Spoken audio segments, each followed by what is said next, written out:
Damn, that's nice. Oh, it fits the hand really good. Yeah, it does. It's good for big hands, small hands. I mean, it's... That was the one advantage over the original high power. Yeah, it's like a brick. But this thing is so clean and smooth. Yeah. Hello, I'm Larry, and this is Carter's Country. Today I'm joined by a friend and former co-worker, Bobby Baker. Thanks for coming out, Bobby, tearing yourself away from the gym for a few minutes to visit with us. Thanks for having me. No problem, and thanks for not asking me to go to the gym with you, because we both know that's just never going to happen. I wasn't expecting it to happen. Okay, good. I try to keep expectations on that as low as possible. Today, we're excited to talk about Springfield's latest offering, the SA-35, Springfield's version of the Browning High Power 35, or High Power P35, a classic firearm that goes all the way back to World War II. What Springfield has basically done is taken everything that was classic about the high power and made it so popular, and they've just made a couple of things a little bit better without losing any of the things that made the gun a classic. You know, when that gun first came out, it was basically like a high capacity 1911 and 9mm. 13 round magazine back then was just unheard of. It was revolutionary. And so Springfield, again, took the basics and went to work on changing a couple things. A couple of the things that Springfield has done with it, the handle, although still a handful, is slightly more narrow. The grip is a little bit more accessible, maybe to a little bit larger part of the population, with it being a little bit smaller. They've also taken the hammer on the original high power. You could get a little bit of hammer bite with it. With this hammer, they've tweaked the angle just a little bit and eliminated that as well. From a functionality standpoint, something they changed on this was the magazine disconnect. The magazine disconnect on the original high power, at the insistence of the French military, the gun would not fire with the magazine out. The other issue that caused was the magazines didn't really eject real smooth. It just wasn't a good process. And a lot of people, after they bought a high power, just took that out. So Springfield kind of did that for us, said, we know that wasn't popular, it's not really necessary. People want the magazine to come out freely, so they made that change also. You can see from looking at it, the clean, sleek lines of it, real smooth. It's a classic, and Springfield made it look like a classic, even though, you know, it's a new production.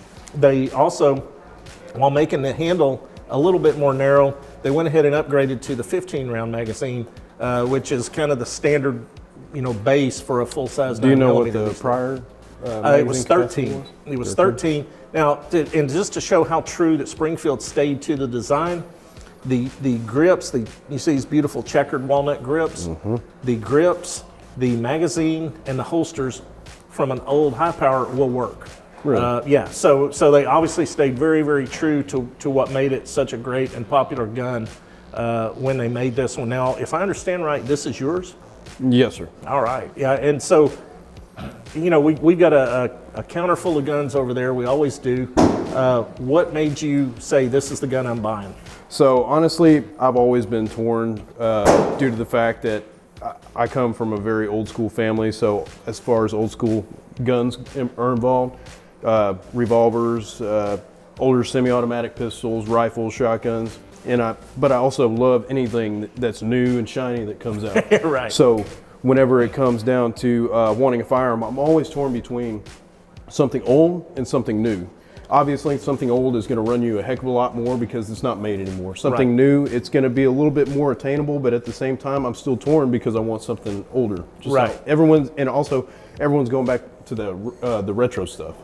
You know? True, very true. So whenever it came down to this, and I saw that Springfield was coming out with this, I saw it. I was like, well, you know, I'm gonna get it. I know that feeling. I'm getting that gun. I mean, I told my wife the other day. I said, hey, I'm thinking about getting this gun. She said, you're thinking about it? And then I called over here and went ahead and ordered it. And I said, well, I went ahead and I got it.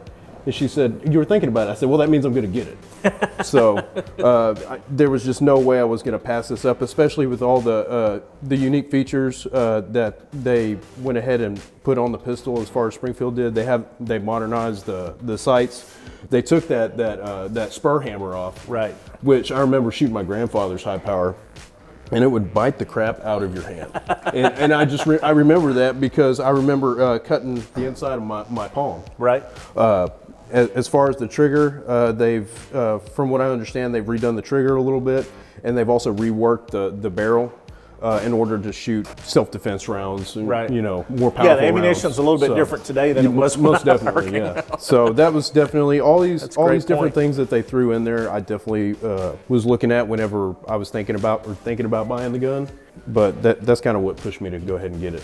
First of all, I admire you for actually telling your wife before you buy a gun. I don't do that. Second of all, when you talked about old school, he's being literal there. I went to high school with his dad, so old school is a very literal term when Bobby and I are having a conversation. Another thing that you mentioned about this that hits true, it's new and old all at the same time. They really got that part right. And the Browning Howpower finally ceased production, I think, in 2018. You talked about if you want something old, you're going to pay a lot more money.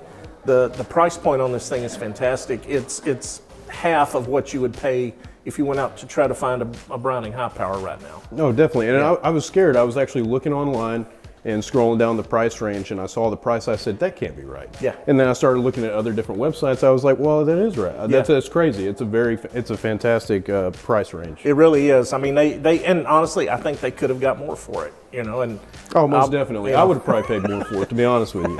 don't say that. You're still in the store. But All right. no, it's awesome. Yeah, I couldn't agree more. Now, I don't know if you've seen some of our videos that we posted, but one thing we love to do when we showcase a gun is to actually go out into the range and shoot it. Now, one of the very important things about that is I always get to shoot it too.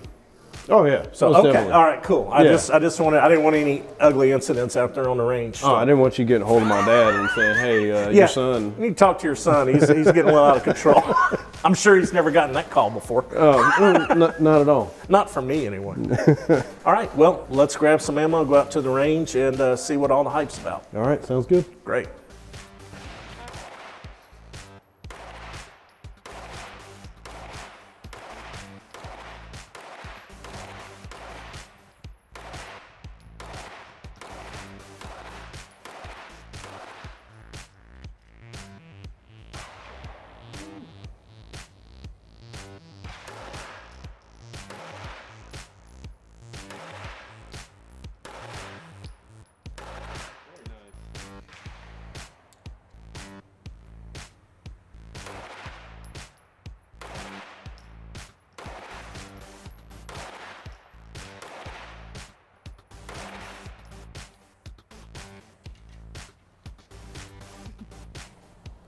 Okay, folks, we just did a perfect take talking about the shooting experience and everything, but the camera wasn't on. That's not our fault. But anyway, I can talk about this gun all day, so let's just go ahead and do this all over again.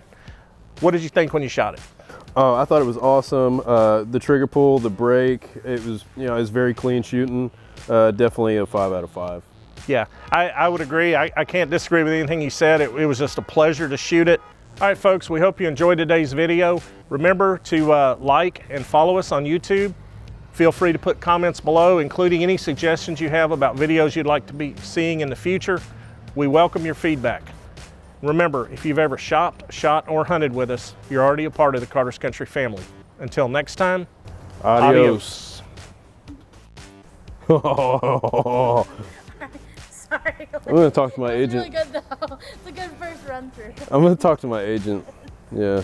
Like the whole screen went black. I was like, what does that mean? That means it's not on usually. okay, you're the photographer. The screen went black and you did not instantly know what that meant. You didn't instantly say, Am I "Hey, hold understanding on." that right? Well, sometimes it's just because this little screen like pops up and moves around and does all kinds of cool stuff. Uh-huh. But like, so sometimes Barry. Yeah. it's just a screen that does. Yeah. I can't believe you set me up with this. You're fired. It'd be way better to do it with the overcast actually. if you Barry wanna do sounds it like an real agent, fast, right? so- Barry? Definitely, Barry. Yeah. That sounds very, Yeah. very, Okay. agent-y. All right, you ready? Oh, before we, at the end, this is a big deal, and I don't know why. But I'll say, if you've ever shot or hunted with us at Carter's, you're already a part of the Carter's Country family. Until next time, and we go adios. So you have to say So you got to go Adios. Yeah, that's what you. Yeah, I know. That's just so. You know, when I became an actor, I thought I'd have to be surrounded by professionals, and then we have things like this happen. Yeah, I know. It's just Barry's fired. unbelievable. Yeah, sometimes we just have to overcome the lesser talent around us. I know. Yeah, it's just a perfect example right here. Sorry you had to go through that, Bobby. This is the last time I worked with him. Unbelievable. So we starting It over. was- We starting over again? No, she can edit this out. Oh, okay.